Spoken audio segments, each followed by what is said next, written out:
Temple returns 34 letter winners, 13 starters from last year's team, and the Owls open their season Thursday, August 28th, at Vanderbilt on the SEC Network.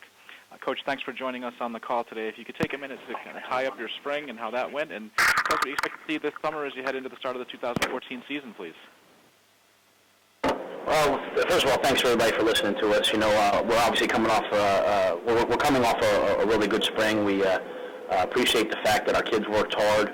It was kind of fun to look out there and see that we only had 3 scholarship seniors out there. So this is a young group that we're going to continue to develop and get ready for this season. We're excited about the fall. Excited about our second season in the conference. We have a lot of open competition, a lot of different positions. We're counting on some of the kids that are coming in as freshmen or newcomers to compete for jobs for us. There's some players who have stepped up. Linebacker, Tyler Matakevich has emerged as a leader on our defense.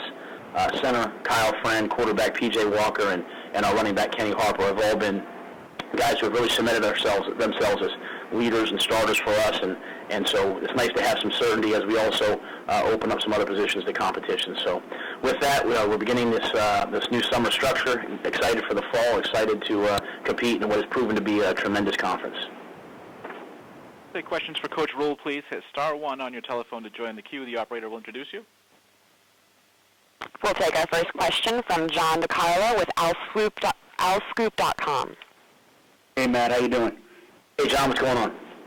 Not much.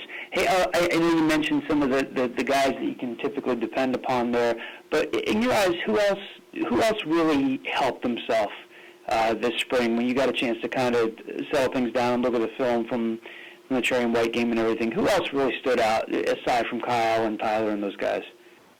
That's a great question. Before I answer that, I just wanted to say one more thing, and I'm sorry. I just wanted to make sure I mentioned the 6 players that that graduated for us last year, that battled through a tough season, that were leaders, were tough guys, and have all had a chance to move on to the National Football League. So we're proud of those guys, and we're even more proud of the fact that all 6 are already graduated from Temple. So they've represented the school well on the field, and in the classroom.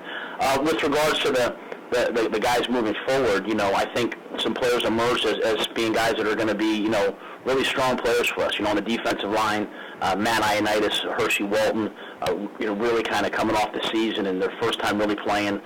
Their bodies look great. I think they had a good spring. Praise Martin coming back to the team has proven that he's going to give us some pass rush, as has Sharif Finch. So those 2 guys were really pleasant additions for us. And I think one of the big newcomers that came in was Alex Wells in the secondary. Alex, right now he's starting for us, and we're excited about him at free safety, junior college transfer, and really a talented player. And then on offense, Jamie Gilmore had a good game against Memphis for us, his real-time playing last year, and I thought he transitioned into the spring. And we're excited about Khalif Irvin. He redshirted last year, and we expect him to be kind of a dynamic presence in our offense, something that we didn't have him out there at times as we chose to redshirt him, but we're excited to have him back on the field this fall. Anybody who you'd say was the biggest surprise of the spring, that someone who played really well beyond your expectations?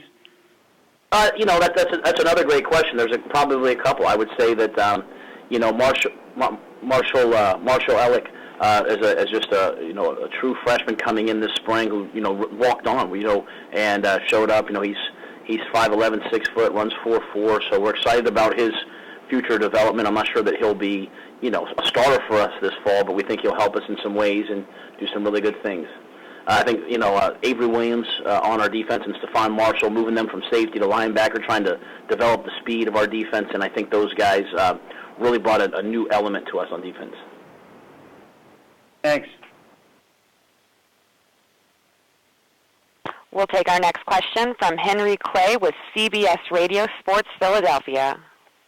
Good morning, Coach. How are you? I'm doing well. How are you, sir? Good. How difficult was spring this year because of the work on your field and what have you? You had to go all over the place. How did you react to it, and how did the players react to it?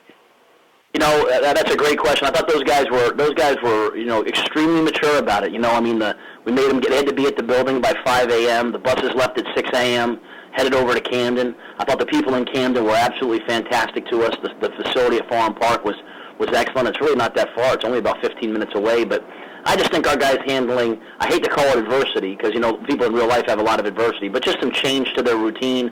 I thought they handled it really, really well, and I thought it was a good sign for us moving forward. And then, to be honest, on the Saturdays, moving around, going to Paul VI, going to Plymouth White Marsh, going to Cardinal O'Hara, going to the site of Old Temple Stadium, Enon Baptist Church, I thought that was really nice for us to kind of take that Temple brand around and take it out to the suburbs, take it to different parts of the city, and let people see what we did. But, the guys missed a little bit of sleep, but I think they gained, something on the other end as well.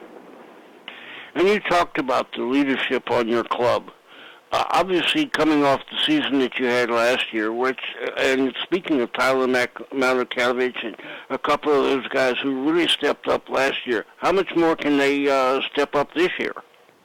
Oh, I think they understand, what's ahead of them. I think last year they were just they were still kind of kids out there. They were, kind of learning, looking at the coaches. When you lose a game, you think you should have won, or you have a heartbreaking loss on the last play of the game. You're kind of looking around. I credit them. I credit their parents, their high school coaches, because instead of listening to everybody outside, they kept coming back and listening to the coaches and saying, hey, Coach, what do we have to do next? But the next thing and the beautiful step I'm hoping we'll take this year is now you want a team that when things are going wrong, the players all look at the older players. They all look at the leaders. And if they always have to look at the coaches, we'll never be a great team. If they can look at the other guys in the locker room and there's a strong positive influence in there, this program can take off. And so that's what we're anticipating from Tyler. That's what we're anticipating from Kyle and PJ and Kenny. And so far, they've been up to the task. Thank you, Coach. Good luck. Yes, sir. Thank you.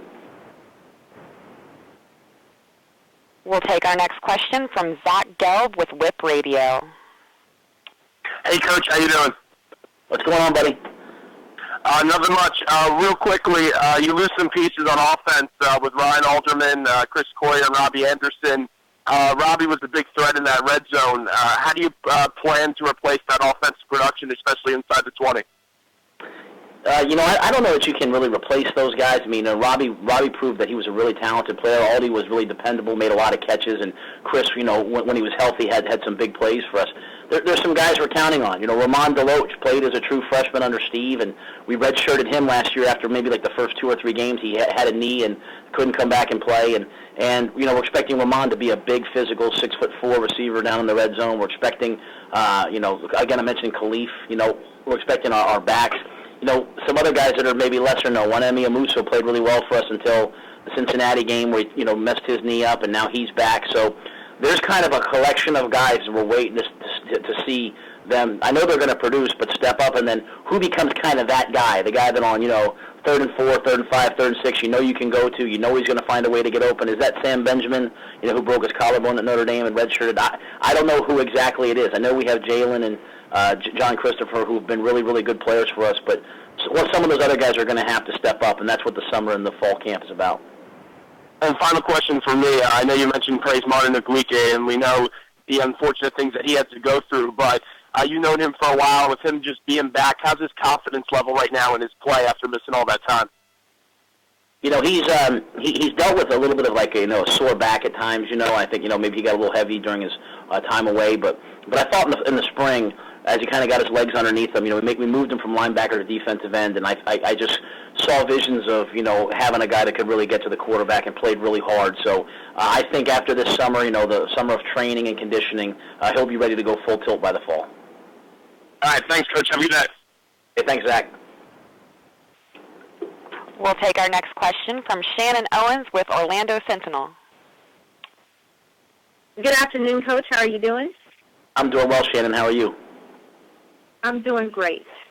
Quick questions for you. There's a lot of young quarterbacks in the American Conference. PJ's young as well. What are some of the biggest challenges for a young quarterback in terms of developing them? And then also, do you see any parallels between younger quarterbacks on the college level that have to come in and take that role, as well as even in the NFL, you see young quarterbacks that are expected to step in and lead a franchise? Do you see any parallels or similarities there? Yeah, and that's a very true statement, what you just said. Really, what you're looking at, whether it's the NFL or colleges, you want a player that has the ability to win games at the end of the game. So first you're looking at guys that can, manage the offense, score points, move the ball. But the elite guys are the guys that can, win the game at the end of the game with the ball in their hands. Very similar to what, Blake did against us last year.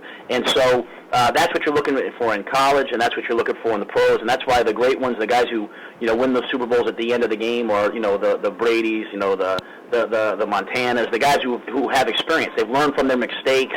They've got experience.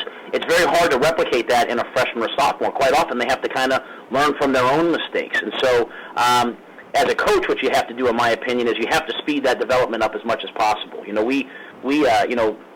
Last year against UCF, Blake made that beautiful throw and the amazing one-handed catch. But what we tried to teach PJ was, we had the ball back right after that. And in fact, we got open right down the sideline and ran behind them and had a chance to go win the game ourselves, and we overthrew that football. So it's learning from those experiences as a young quarterback to make you a veteran as soon as possible. And so that's what we're trying to do with PJ. I'm sure that's what many of the coaches in the league are trying to do with their quarterbacks, is teach them how to win at the end of the game. But how can you actually speed up that development? I think it comes down to replicating those situations in practice. It just comes down to how much time you spend really teaching, not just coaching, and but really teaching situational football. And I think Marcus Satterfield, our quarterback coach and offensive coordinator, does a fantastic job. I walk into his meetings sometimes, and he'll have on YouTube on the screen, and they'll be watching historic plays in college football and NFL football. And a lot of times young quarterbacks, they don't know, about, Elway. They don't know about they know who they are, but they don't know the drive and, all the, the immaculate reception. And so we literally take it so seriously that we're showing them, we're trying to recreate a childhood of watching all that football coming up for some of our young quarterbacks and some of our young players on offense. So they start to think that way. But, I don't know that you can make a freshman or a sophomore into a senior, but you want to make them as experienced as you possibly can, so when they get in that situation, they're as comfortable and as confident as they can be. And one of the challenges that kids have today that didn't exist 10, 20 years ago is the proliferation of the media, social media, and how much coverage they get. Do you feel that with some of these younger guys, or even the older guys, that maybe there should be an extra layer of monitoring on behalf of the school, and if so, how would that be installed? All I can really tell you is what I do here, and I am the social media monitor. I follow every one of my guys, and I expect them to follow us as coaches. And I want them to have a voice. I want them to learn how to communicate. But I also want them to represent themselves, their families, our school the right way. So there's times where a guy might try to tiptoe the line, talking about subjects that maybe aren't appropriate. But at the end of the day, most of our guys, recognize how they want to avail themselves, how they want to show who they are, and we also try to do a good job of educating them. I mean, the NFL did a great job this year talking about teams that were monitoring tweets. So we try to make sure they understand that you are your own brand, and you can sell yourself however you want, and our guys have done a really good job of that. But I think the way to make it important is when the coaches, they don't have someone from the outside do it. They do it themselves, and I think that's how you develop relationships with your players, is when you're using any small mistake as a teaching moment to show them, hey, this isn't who you want to be, is it? And having that dialogue. That's what coaches are supposed to do. We're supposed to teach and lead by example. That's great. And finally, what does the American Conference have to do, in your opinion, to stay in the spotlight and build on the success that, the conference you guys experience? We have to win, and we've proven that we can win. I know that I sat there, and I have friends on the Baylor coaching staff, but I sat there and I cheered my tail off for UCF because I'm proud of this conference. And I think we have to toot our own horn. I tell recruits, I tell anybody to listen, that this is as well paired a conference as there is. There's a lot of conferences that have a great name, and I can name right now the 3 or 4 teams that have a chance of winning that conference that year. But, UCF last year, I don't think anyone probably picked them preseason to do what they did, but they did it because they were a great team. And there's going to be lots of great teams. I just listened to Coach Taggart, a man I respect. He'll have South Florida. They'll play well. There's lots of great teams. Cincinnati, Houston, all these good teams in the league are going to have a chance to win, and that's what makes a great conference. So for us to stay in the spotlight, we have to win. We have to keep having kids get drafted in the first round. To have 4 guys drafted in the first round this year was fantastic, and I'm sure there'll be many more in the years to come. All right. Thank you so much for your time. Yes, ma'am. Time for one more for Coach Rhule, please. We'll take our next question from Gary Smith from New Orleans Advocate. Hi, Coach. Temple had one of the top-rated recruiting classes in the American Athletic Conference this past year. How much does being in the league help you, and how soon do you feel like you'll be able to be one of those teams competing for the championship? Well, I think the league has been really integral in our success. I mean, in recruiting.